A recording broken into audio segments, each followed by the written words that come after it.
नमस्कार, आप देख रहे हैं AR न्यूज और मैं हूं आपके साथ आरती सिंह आजाद। डालते हैं नजर फटाफट खबरों की। 17 अप्रैल 2023 को मधुबनी जिले के नरार ब्लॉक में खजौली विधानसभा के लिए सर्वजन सनातन पार्टी की एक महत्वपूर्ण बैठक आयोजित हुई। इस बैठक की अध्यक्षता श्री राजकिशोर पासवान ने की, जो पार्टी की प्रगति और संगठनात्मक दृष्टिकोण पर चर्चा करने के लिए जुटे नुमाइंदों के बीच की धुरी थे। इस अवसर पर मुख्य अतिथि पंडित जितेंद्र नाथ पांडेय, बिहार प्रदेश संगठन मंत्री, ने बैठक में अपने विचार साझा किए। पंडित जितेंद्र नाथ पांडेय ने समाज में व्याप्त जाति और धर्म के भेदभाव से ऊपर उठकर एकता के आह्वान की आवश्यकता पर जोर दिया। उन्होंने कहा कि सर्वजन सनातन पार्टी का उद्देश्य सभी वर्गों के लोगों को न्याय दिलाना और आर्थिक रूप से सशक्त बनाना है। इस दिशा में उन्होंने सभी से आग्रह किया कि वे एकजुट होकर बिहार को विशेष राज्य का दर्जा दिलाने के लिए प्रयास करें। साथ ही गाय को राष्ट्रमाता का दर्जा देने और सनातन धर्म की रक्षा के लिए आवश्यक कदम उठाने की आवश्यकता पर भी बल दिया। बैठक में कई प्रतिनिधियों की उपस्थिति ने इस आशय को और भी सशक्त किया। उपस्थित सभी सदस्यों ने पार्टी की विचारधारा को समझा और उसके माध्यम से अपने क्षेत्र में विकास लाने के लिए प्रतिबद्ध होने का आश्वासन दिया। प्रमोद साहनी, रंजन पासवान, पिंटू साहनी समेत अन्य नेताओं ने भी अपनी भागीदारी दिखाई, जिससे पार्टी के प्रति लोगों में उत्साह का संचार हुआ। अध्यक्ष श्री राजकिशोर पासवान ने बैठक का समापन करते हुए सभी उपस्थित सदस्यों का आभार व्यक्त किया। उन्होंने यह घोषणा की कि वे खजौली विधानसभा से सर्वजन सनातन पार्टी के प्रत्याशी के रूप में चुनाव लड़ेंगे, जिससे जनता की अपेक्षाएं और भी अधिक महत्वपूर्ण बन जाती हैं। इसके अतिरिक्त बिहार प्रदेश के संगठन मंत्री ने लदनिया, जयनगर जैसे पिछड़े क्षेत्रों में जनसंपर्क अभियान का आयोजन किया। उन्होंने लोगों के बीच जाकर सर्वजन सनातन पार्टी के उद्देश्यों को स्पष्ट किया और उन्हें पार्टी से जुड़ने के लिए प्रेरित किया। यह प्रयास पार्टी के क्षेत्रीय विस्तार और प्रभाव में इजाफा करने के लिए था।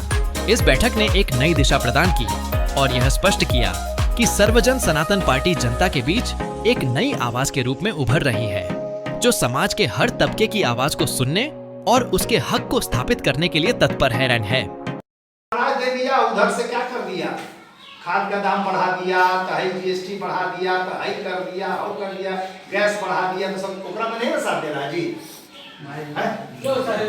तो फिर ये रहा, हाँ फिर रहा ना, तो वो अच्छा है कि नौकरी अच्छा है। अगर नौकरी में मिलेगा और हम खुशहाल रहेंगे, हमारा बराबर पैसा मिलेगा, बाल बच्चा बराबर पैसा कमाएगा, वो ज्यादा फायदा है कि हमारा 5 रुपया से हो जाएगा। ओकरा से हो नहीं रहा है, पेटे तो बढ़ रहा है। मेरा कहना एक ही चीज, ऐसा आप लोग करिए जिससे कि रोजी रोटी आप लोग को बराबर हो। हमारे पास एक रास्ता है, आपको आज कह पे जा रहे हैं, हम उस सख्त हैं कि बिहार में हम तो पहले कहेंगे, अब बाद में वो लोग आएगा कहने के लिए। सुन लीजिए आज के बाद हम पहले कहेंगे, बाद में उन लोग को जब आंधी आ जाएगा, अरे तेरी ये कोई वो दूसरे को आया था, पूरा बाज रहा था, सही बात जरूर है, सुनेगा समझेगा, अब मेरा बात तो सही मानेगा, ठीक है। तो सही क्या मानेगा कि बिहार में सबसे पहले तो हम लोग आज तक विशेष राज्य का दर्जा तो दे ही नहीं रहा। अरे भाई, विशेष राज्य का दर्जा तुमको बनाने में देने में दिक्कत क्या हो रहा है बिहार में? विशेष राज्य का दर्जा का महत्व है, बहुत महत्व है। बाहर शहर में विशेष राज्य का दर्जा लेने से लोगों का विकास बहुत ज्यादा हुआ है, शहर का विकास हुआ है। उसमें आपको फैसिलिटी क्या मिलता है कि आपका बहुत सारा लोन में माफ है, बहुत सारा आपको सब्सिडी है। उसलिए सरकार को पता नहीं। अच्छा, सबसे बड़ी चीज आपको चिंता इस बात का है, चिंता ये क्या है कि आपका लड़का दिल्ली बम्बई जाता है। अगर दिल्ली बम्बई जाता है भैया नौकरी करने के लिए, सबका तो नहीं जा रहा है, लेकिन जा रहा है, वहां पर मारपीट हो रहा है, कहीं मरा भी जा रहा है, कोई उसका परिवारों का नुकसान हो रहा है, आने जाने में गिंजन है। तो हम ही कह रहे थे कि एक काम कीजिए, बिहार का आदमी को तो नौकरी में भेजो जितना भेजना है, और नहीं तो नौकरी यहाँ दो, और नहीं अगर वो भी संभव नहीं है तो बोल दो कि हम नौकरी नहीं देने लायक है। हम वो राजनीति करते हैं कि हमको पास नौकरी नहीं है, चाहे हम बाहर हो चाहे भीतर, हम नौकरी नहीं दे पाएंगे। बोल दो, बोलने में क्या लगा हुआ भाई। और नहीं तो नौकरी में अगर बिहार का लड़का अगर बाहर जाता है तो उसका इंश्योरेंस दो, उसको कोई चीज हो तो उसका पैसा दो।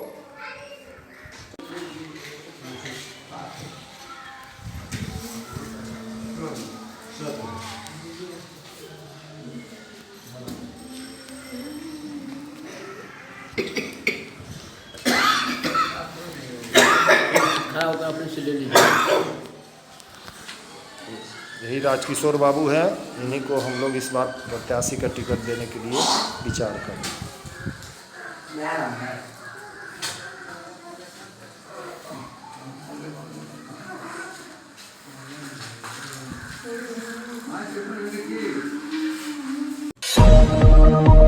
अमेरिका में वीजा रद्द होने वाले विद्यार्थियों में भारतीयों की संख्या 50% है, जो एक चिंताजनक स्थिति को दर्शाता है। यह आंकड़ा सबूत देता है कि भारतीय छात्रों के लिए शिक्षा का लक्ष्य हासिल करना कठिन होता जा रहा है। दूसरी ओर चीनी छात्रों की भी संख्या महत्वपूर्ण है, जो अमेरिका में अपने भविष्य के सपनों से वंचित हो रहे हैं। अमेरिकी वायुसेना ने हूती विद्रोहियों पर अपूर्व कहर बरपाया, जिससे 34 की कोस्टेंटात ने निर्दोष नागरिकों की मौत हो गई और 171 से अधिक घायल हुए।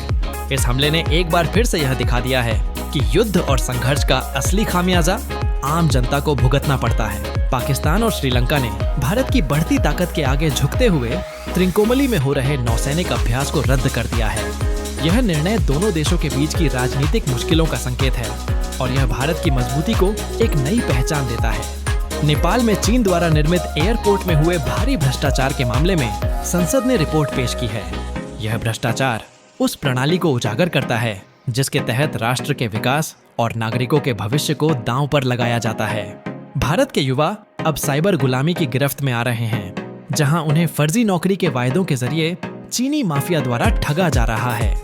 यह स्थिति सतर्कता की आवश्यकता को उजागर करती है। राजनीतिक क्षेत्र में उपराष्ट्रपति धनखड़ के बयान पर कपिल सिब्बल की प्रतिक्रिया ने मुद्दों को और भी गहराई में ला दिया है। यह शो करता है कि देश की राजनीति में विचारों और दृष्टिकोण का कितना महत्व होता है। मुर्शिदाबाद में हुई हिंसा के पीड़ितों से राज्यपाल की मुलाकात, राज्य की कार्रवाई का आश्वासन दिया गया।